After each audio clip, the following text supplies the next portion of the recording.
நம்ம பார்க்க போகிற ரெசிபி அட்டகாசமான மீன் குருமா எப்படி செய்கிறதுன்னு பார்க்கலாம் வாங்க. மீன் குருமா செய்ய ஒரு பாத்திரத்தில் எண்ணெய் ஊற்றி வச்சுருக்கோம். முதல்ல நம்ம மசாலா ரெடி பண்ணிடலாம்.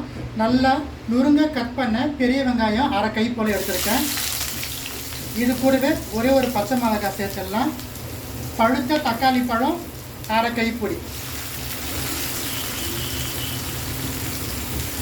இது கூட ஒரு 1.5 இன்ச்சு போல் இஞ்சி எடுத்து தோல் நீக்கி கட் பண்ணி எடுத்து வச்சுருக்கேன். இதையும் சேர்த்துடலாம்.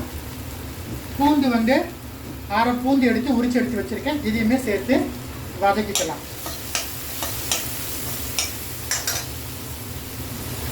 இப்போ இது கூட பாதாம் கொஞ்சம் எடுத்துருக்கேன் ரிச்னஸ்க்காக. ஸோ பாதாமும் ஆட் பண்ணிடலாம்.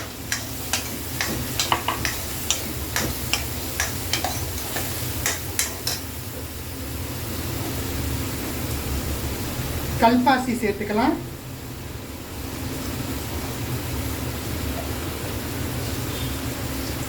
சோம்பு அரை டீஸ்பூன் அளவு சேர்த்துக்கலாம்.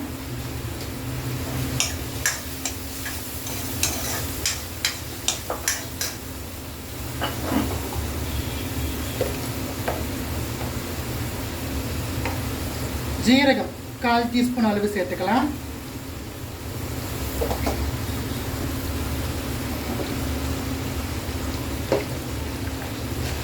மிளகு நல்லா 1.5 டீஸ்பூன் அளவு சேர்த்துக்கலாம்.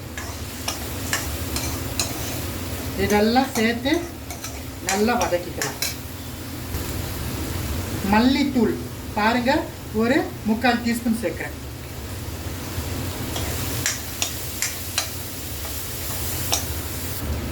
மஞ்சள் தூள் 1/4 டீஸ்பூன் சேர்க்கிறேன்.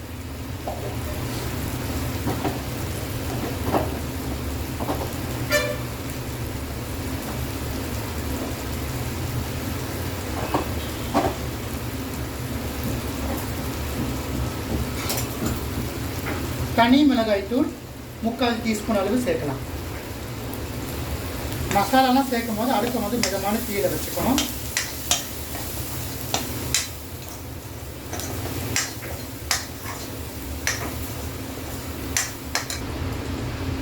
கரம் மசாலா அரை டீஸ்பூன். இதெல்லாம் சேர்த்து நல்லா வதக்கி எடுத்துக்கலாம். நல்லா வதங்கிடுச்சு. இப்போ இதை எடுத்து நம்ம ஒரு பிளேட்டுக்கு ட்ரான்ஸ்ஃபர் பண்ணி ஆற வைத்து நல்லா ஃபைன் பேஸ்ட்டாக அரைச்சி எடுத்துக்கலாம். ஃபர்தராக நம்ம இதே பாத்திரத்தில் நம்ம மீன் குருமா செய்ய ஆரம்பிச்சிடலாம். மசாலா நம்ம ட்ரான்ஸ்ஃபர் பண்ணியாச்சு மிக்சர் ஜாருக்கு. இப்போ இது கூட நான் ஒரு சொந்தக்காய் அளவு புளி எடுத்திருக்கேன். நான் 1/2 கிலோ மீன் தான் இன்றைக்கி சேர்க்க போகிறேன். ஸோ சொந்தக்காய் அளவு புளி ஊற வச்சு எடுத்த தண்ணி இதில் சேர்த்து நம்ம அரைச்சி எடுத்துக்க போகிறோம். இப்போ இதே பாத்திரத்தில் பாருங்கள் கொஞ்சமாக கடலை எண்ணெய் சேர்த்துருக்கோம். கடலை எண்ணெய் நம்ம தாளிப்பு சேர்க்க போகிறோம். பட்டை, கிராம்பு, ஏலக்காய், அன்னாச்சி பூ, ஜாதி பத்திரி, சோம்பு எடுத்துருக்கோம் சேர்த்துடலாம். இது கூடவே ஒரு பிரிஞ்சி இலையும் சேர்த்துக்கலாம். இது பொரிஞ்சு வந்ததுமே ஒரு 10 போல சின்ன வெங்காயத்தை சேர்த்துக்கலாம்.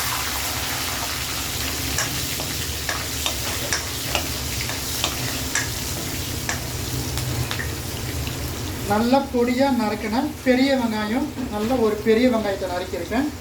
இதையும் நம்ம சேர்த்துக்கலாம்.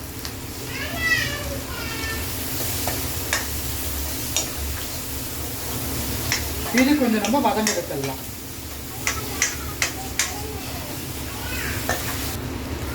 வெங்காயம் ஓரளவுக்கு வதங்கிடுச்சு. இப்போ பச்சை மிளகாவை இது போல நம்ம கட் பண்ணி ஆட் பண்ணிக்கலாம். தக்காளி பழம் ஒரு பழத்தை நல்லா கட் பண்ணி எடுத்து வச்சிருக்கேன். இதையுமே ஆட் பண்ணிடலாம்.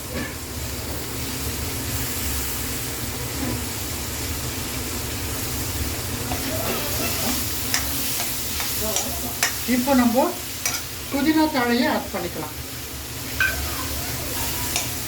இப்போ இதை நம்ம வதக்கி எடுத்துக்கலாம். நல்லா வதக்கி எடுத்துக்கணும்.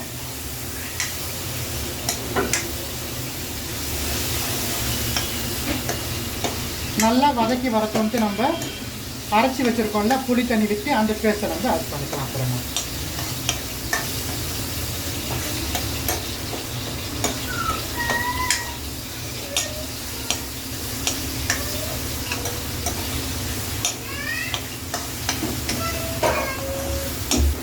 வெங்காயம் தக்காளி பாருங்கள் நல்லா வதங்கி வந்துடுச்சு. இப்போ நம்ம நல்ல ஃபைன் பேஸ்ட்டாக அரைச்சி வச்சுருக்க இந்த மசாலா ஆட் பண்ணிடலாம். இது நான் புளி தண்ணி விட்டு அரைச்சி எடுத்துட்டேன். இது கொஞ்சம் தண்ணி விட்டு நம்ம ஆட் பண்ணிக்கலாம்.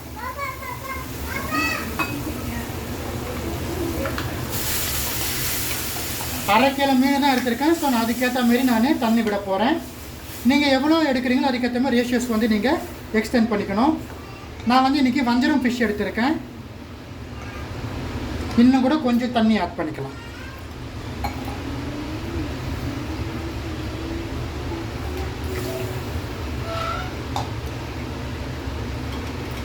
ஸோ இது நல்லா கொதி வரத்தோன்ட்டு நம்ம வந்து அரைச்சி வச்ச நம்மளுடைய மீன் ஆட் பண்ண போகிறோம். எனக்கு அரை கிலோ மீனுக்கு ஏற்ற தண்ணி நான் சேர்த்துட்டேன். இப்போ நம்ம குழம்புக்கு ஏற்ற உப்பு சேர்த்துடலாம். குருமாவுக்கு உப்பு சேர்த்துட்டு உப்பு காரம் பார்த்துக்கோங்க.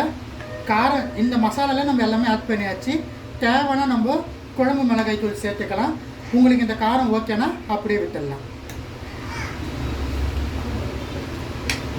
எனக்கு இந்த காரமே கரெக்டாக இருக்குது. ஸோ நான் எந்த ஒரு காரமும் அடிஷ்னலாக சேர்க்கலை. உங்களுக்கு காரம் தேவைப்பட்டால் நீங்கள் தனி மிளகாய் தூள் இல்லைன்னா குழம்பு மிளகாய் தூள் எதனா ஒன்று சேர்த்துக்கலாம். நம்மளுக்கு இதுவே போதும். இது நல்லா கொதித்து அந்த மசாலாவுடைய பச்சை மணம் லேசாக இருந்ததுன்னா அது போகிற மொத்தம் வெயிட் பண்ணணும். அது போனதுக்கப்புறமா மீன் சேர்த்துட்டு நம்ம வந்து தேங்காய் அரைச்சி எடுத்து வச்சுருக்கோம். கெசாவும் தேங்காயும் போட்டு அரைச்சி பால் எடுத்து வச்சுருக்கோம். அந்த பாலை விற்று நம்ம குருமாவை ஆஃப் பண்ணலாம். அப்புறமா குருமாவுக்கு குழம்பு வந்து நல்லா வத்தி வந்துடுச்சு. இந்த கன்சிஸ்டன்சியில் நம்ம என்ன பண்ண போகிறோம்னா எடுத்து வச்சிருக்கிற மீன் ஆட் பண்ண போகிறோம்.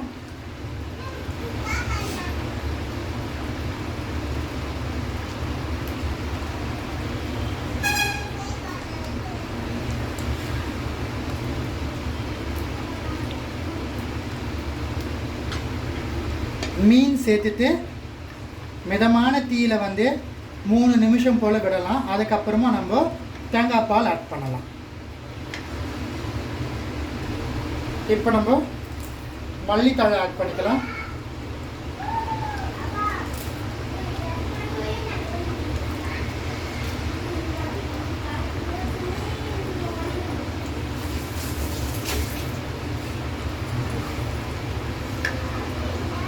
மிதமான தீயில 3 நிமிஷம் போல் இருந்துடுச்சு.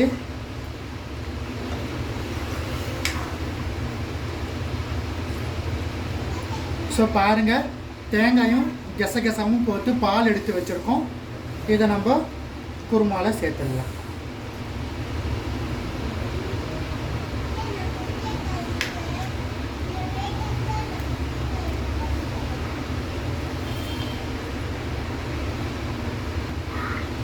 தேங்காய் பால் சேர்த்தாச்சு.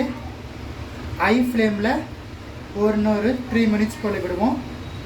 நல்லா கொதித்து வந்ததுமே குருமாவை ஆஃப் பண்ணிடலாம். இப்போ பாருங்கள், தேங்காய் பால் விட்டு நல்லா கொதி வந்துடுச்சு. இந்த ஸ்டேஜில் வந்து நம்ம அடுப்பு அணைச்சிடலாம். கலக்கலான மீன் குருமா நம்மளுக்கு தயாராகிடுச்சு. ரொம்பவே கலக்கலான மீன் குருமா எப்படி செய்யுதுன்னு உங்களுக்காக வேண்டிய நான் செஞ்சு காமிச்சிருக்கேன். இந்த ரெசிபியை நீங்கள் ட்ரை பண்ணி பார்த்து எப்படி இருந்துன்னு எனக்கு கமெண்ட் செக்ஷனில் சொல்லுங்கள். வேறு ஏதாச்சும் ரெசிபிஸ் வேணும்னாலும் கமெண்ட் செக்ஷனில் கேளுங்கள். கட்டாயமாக உங்களுக்காக வேண்டி போஸ்ட் பண்ணுறேன். நன்றி, வணக்கம்.